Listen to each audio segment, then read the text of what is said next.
Hey everybody, welcome back to homerecordingmadeeasy.com and here on the YouTube channel. And this time out, we're going to go back to the basics. We're going to go back to our beginner series. I get lots of questions about EQ for beginners, which is interesting. So I want to create a couple of videos here about EQing at its very basic level. If you're someone brand new to mixing, struggle with EQ, this is the video for you. Today we're going to talk about EQing a kick drum in solo and in context with the rest of a mix. I'm going to give you a couple of pointers so you can just get up and running very, very quickly. We'll do a little more of an advanced video, maybe in a few short weeks here to get where we can take that, what we built today, and we'll build on it in the future in more advanced techniques, but this is just for our beginners. So before we get started, like, share, subscribe. Also, if this is your first time here, go out to homerecordingmadeeasy.com because I have a free mixing course I want to give you. It's right at the top of the homepage. Click the orange button. It's my gift to you for visiting Home Recording Made Easy. We talk about EQ in that entire course. And if you stick around to the end of the video, I'm going to give you something else to help you with EQ. Okay, so here we go. So we're in a session here in Studio One, and this is a basic rock instrumental, not mixed at all. I just threw the faders up. It's a brand new song with really nothing going on in it. And we're just going to talk about the kick drum today. So before we talk about the kick, let's listen to this in the context of the mix. So we have a mix here, drums, bass, bunch of electric guitars and a synth, no vocals. Just threw up the faders at a quick little balance. Let's listen to this and let's listen to our kick drum. I have the drums a little bit louder so you can focus in on the kick. I want you to focus in on the kick drum and see how you like the sound of it. And then we're going to talk about how we can EQ it and make it sound even better. Here we go.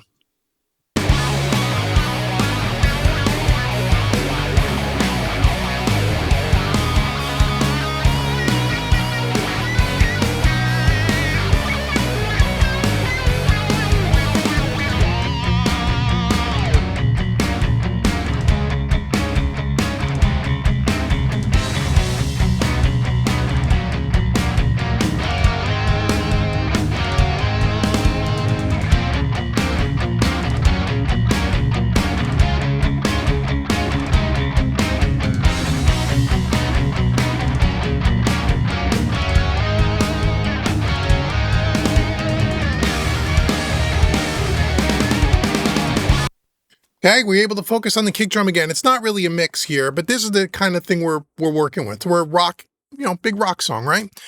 So the first thing I want to impress on you, especially if you're new to mixing and you're new to this whole concept of EQ, is that a lot of times I'll see students in the beginning stages where before they've even listened to anything, they open up their kick track and they open up their plugins, they start throwing plugins, they start moving stuff around without even listening. So what I want to press upon you whenever we use EQ or compression for that matter, or any plugin or any kind of treatment to any track, but especially EQ, because that's what we're talking about today. First thing we want to ask ourselves is listen and then say to ourselves, well, what don't we like about that kick drum? Do we like it? Do we not like it? We kind of like it, but we wish it had ... What do we wish it had or didn't have? That's the one thing that I see with beginners that they don't spend enough time asking themselves. They just get in there, they throw plugins on, they start moving things around, they watch a bunch of YouTube videos, they see how everyone else EQs the kick drum and they just try to copy the settings. That is a very bad idea.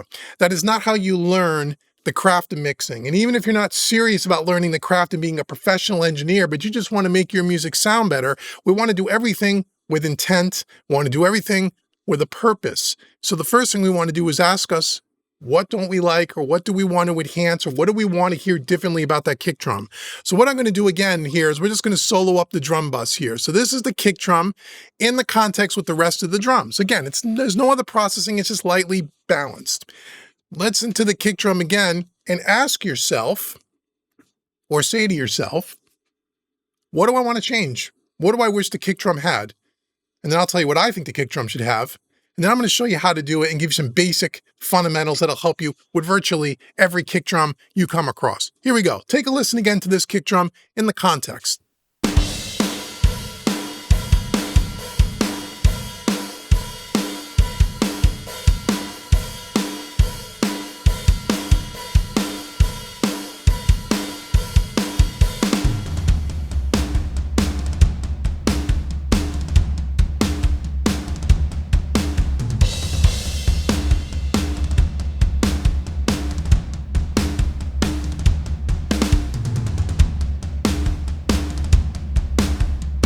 Okay, did you listen? What do you like about it? What don't you like about it? What do you wish was different? It sounds pretty good on its own, right? It doesn't sound bad. Now here's a little tip for you. And again, I know this is hard for people, especially when you watch YouTube and everyone's throwing all these plugins all over a session. If you listen to that drum track there and you listen to that kick drum and you go, you know, I like the way it sounds. Stop. Go to the next video, right? If you like the way it sounds, don't do anything. If it sounds good, it is good. If you're not sure what to do, you're like, I think I kind of like it, but don't we have to EQ it? Doesn't everybody EQ every single instrument, every single element of a mix? Well, in most cases, it's true. Not because the kick drum sounds bad. It's because we want it to fit with the other elements in the mix. And that's another reason why we use EQ. Actually, the largest reason why we use EQ.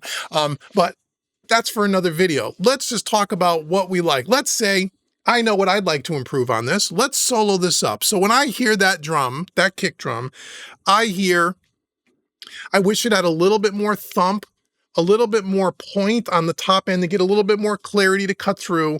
And it's got a little bit of a woofiness sound. Kind of sounds a little like this when you hold your nose. It's got a little bit of a mid-rangey sound. Very common characteristics for a kick drum that's been recorded. The low end usually isn't enough. The top end usually isn't enough. And they got kind of a muddiness, low mid kind of a thing happening. That's pretty common, pretty standard. So let's listen to this now in solo. Again, the EQ has nothing done to it yet. Okay, we're just going to use a stock EQ. So let's listen to this in solo. What do we hear?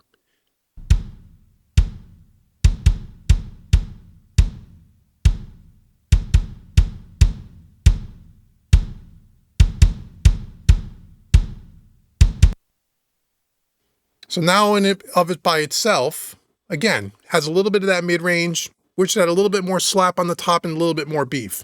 Now, we're going to EQ this in solo for demonstration purposes. However, as I tell all of my students, and I'm sure you've heard this before, and I teach this in all of my courses, especially my beginner mixing courses. And if you want to learn more about EQ, I have a wonderful course called EQ Made Easy. Link will be in the description box below. Stick around to the end. I'm going to give you a discount on that. But I digress. So we're going to EQ this in solo, but typically when you get better at this and when you start to dial in your ears, you always want to do this in the context of a mix or other things around it. We wouldn't just EQ everything in solo because it doesn't matter how great it sounds in solo. It matters how it fits with the other elements. That's why we're using EQ for the most part.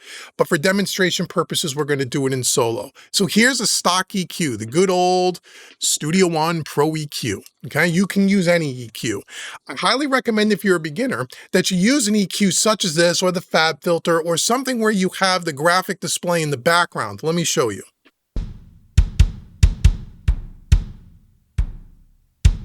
Where we can see the spectrum, we can see the frequencies.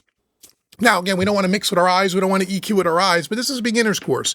So I want you to be able to see what's going on here. Ultimately, you're just going to use your ears, and we're going to get to that, but let's use our eyes here. So we said we wanted, first and foremost, what do I want to do? I want to get a little bit more bottom end on the kick. I felt like a little bit more thump.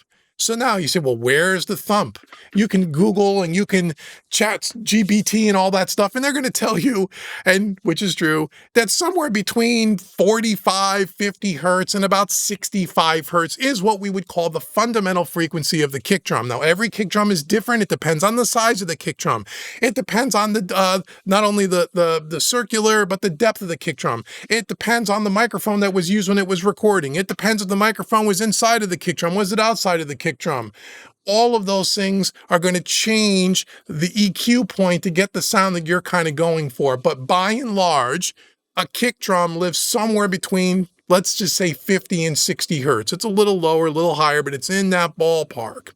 So how do we find where we should boost if we want to boost a little bit? Well, this is where we start to use our ears. So let's just take a low frequency point here, this little dot here in orange, which is at 100 hertz. And I'm just going to pick it up and I'm going to bring it up about 6 dB. We're going to play back this kick drum and I'm going to start to sweep around in the low end until I find that sound that I'm looking for, that depth, that punch, that little bit of girth.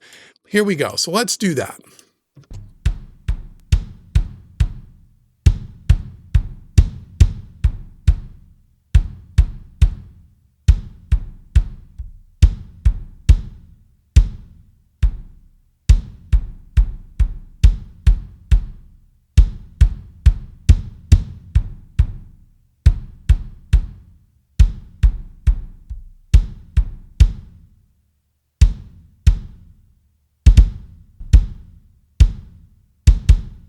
So right around 55.1 hertz to be exact is the center frequency of where I kind of like it at its best. That's what I like, right?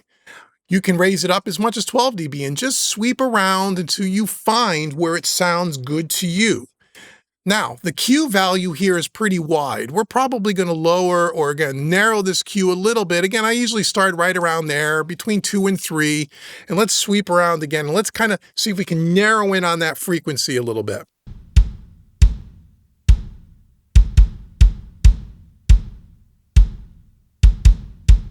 Okay, right there, 49.3. Then hear where it got nice and deep all of a sudden? So now 12 dB is probably too much. Again, you would do this in the context of the music, but I'm going to lower this down a little bit. Maybe we're going to take this now. We're going to lower it down to about 3 dB, 3 or 4 dB, give or take. Again, there's no magic number. What sounds good to you? Your ears is what matters, right? Then I'm going to take this Q a little bit. I'm just going to broaden it just a little bit to make it a little bit more of a gentle curve. Okay, that's the first thing I'm going to do. Now, I also notice, again, using the display here, the frequency display, you'll see that we have frequencies even lower than this. Watch the display.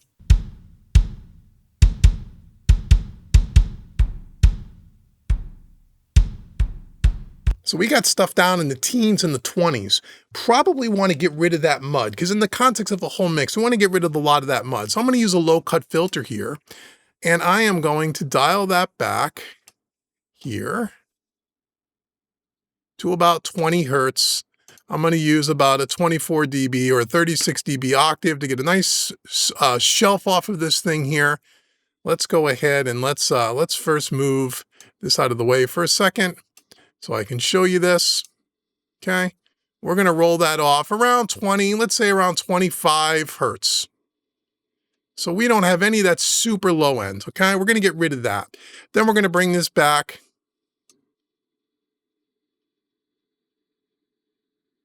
right around here. Let's just double check that.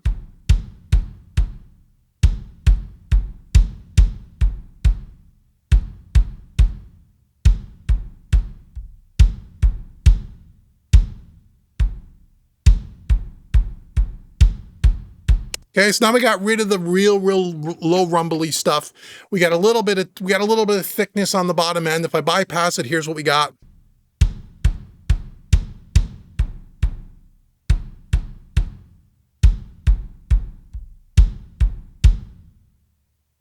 Okay, that little concept right there will help you with 95% of the kick drums that you have come across your DAW. Okay. That little technique between 45 and about 65 hertz, that's where that kick drum fundamental is going to live. Okay, next thing I said I wanted to do is I wanted to get rid of some of this honkiness. I found it's like a little bit too much mud there. That typically lives somewhere in the 350 to 500, 600 hertz range. So I'm going to take another point here. We're going to raise it up. Again, I'm going to narrow this Q a little bit. We're going to come over and we're going to use the same concept. We're just going to sweep around until I hear that offending frequency that I don't like, that kind of honkiness. Like when you hold your nose, that kind of a sound.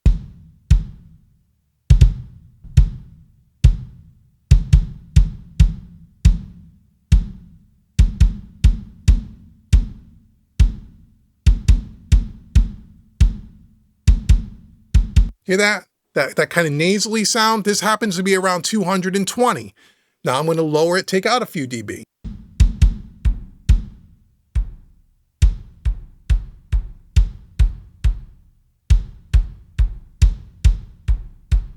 Okay, and I'm gonna widen the Q just a little bit so we get the center frequencies at 219 in this case, and it goes up to about 300 and some odd, and it goes down a little bit as well. Again, they kind of carve it out, nice gentle curves, okay, in this particular example. Next thing I said I wanted to do is I wanted to get a little bit of slap, a little bit of tack on the beater. That's gonna live somewhere in the 1.5K to about 4.5K, give or take. But what do? Every kick drum's different, right? Every beater on the kick pedal's different. Every head that the beater hits, the material of that head, is it clear coated? Is it not? All that stuff is going to make a difference of what the frequency points will be. So what are we going to do? We're going to grab another point here. We're going to raise it up. Again, we're going to narrow the Q a little bit, and we're going to kind of fish around. So we're going to start around here and just see where do we get some of that attack, that slap that we want.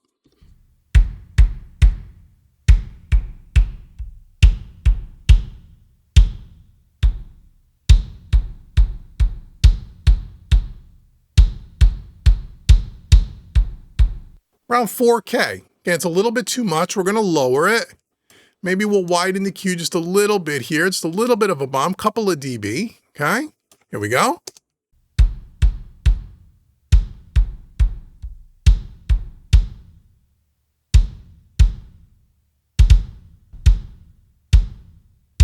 Okay, now if I bypass it, here's where we started.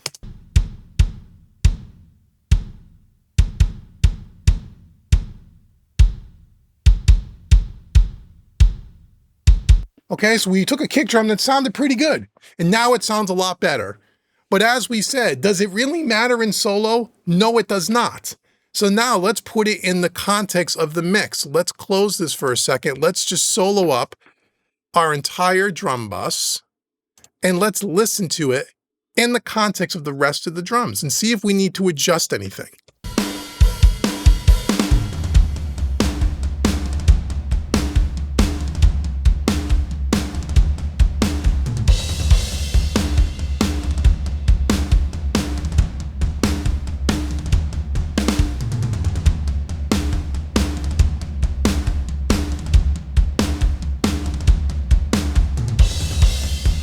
Hear how when I bypass the kick drum with the drums playing, you kind of almost completely lose the kick drum. You lose the thickness, you lose the bottom end.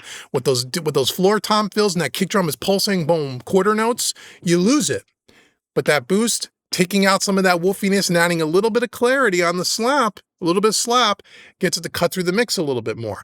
Now, I still feel like I want to have a little bit more. We got the slap, but I still feel like I want it to be a little bit open more, maybe a little bit more top-end clarity to it. That's going to live somewhere around the 8K range, give or take. So what we're going to do is we're going to grab another point here, and what I'm going to do is I'm going to play this back in context. I'm going to try to find that point where I feel like it cuts through and I like the way it's kind of sitting with the rest of the drums. Here we go.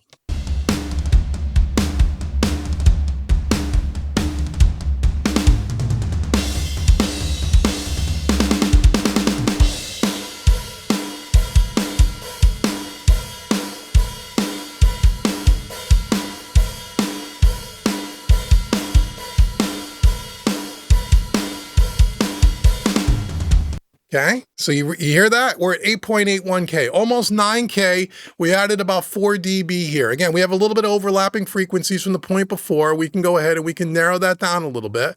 But listen to what happens when I just bypass that 8K boost. See how I'm bypassing it right here on the plugin?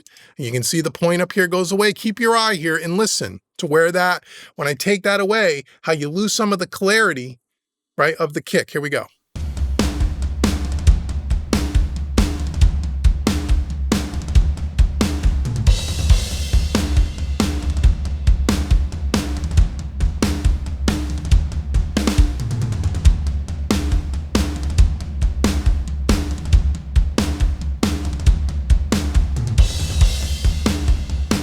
Okay, it's subtle, but it makes a difference, makes a big difference. Okay, so there's our basic EQ moves for this particular kick drum. You see how simple that is? You don't need to spend, years trying to figure this out. You don't need to go watch 5,000 YouTube videos. This practice right here will work every single time. Here's the main takeaway. The main takeaway is what? We listen to it before we put out a plugin and start making decisions. Ask yourself, what am I trying to achieve? What is the purpose? What don't I like about that particular sound, kick drum? Or what do I like? Maybe I like it, but I want to enhance it. Maybe it's terrible and I need to completely change it because it was recorded so terribly. That happens. Maybe I want to enhance it even further and do some more stuff. There's a lot more things we can do here in the next video where we do a little bit more intermediate advanced stuff where we can build upon this. But if you just went with this, you're going to be good to go. And you should do this same kind of concept on every single element. Next video, we'll do snare, and we'll look at a snare, and we'll do the same kind of thing. Listen, ask ourselves the question. If you're starting off, you can EQ in solo, but then always check it in the context of the mix and make your final adjustments. So now, if I listen back to the whole band here, and I'll take away this EQ, then we'll end this video, you can hear how what we did to this kick helps the kick drum sit inside of this mix a little bit better. Here we go. Keep your eye on the bypass of the plugin up top. Here we go.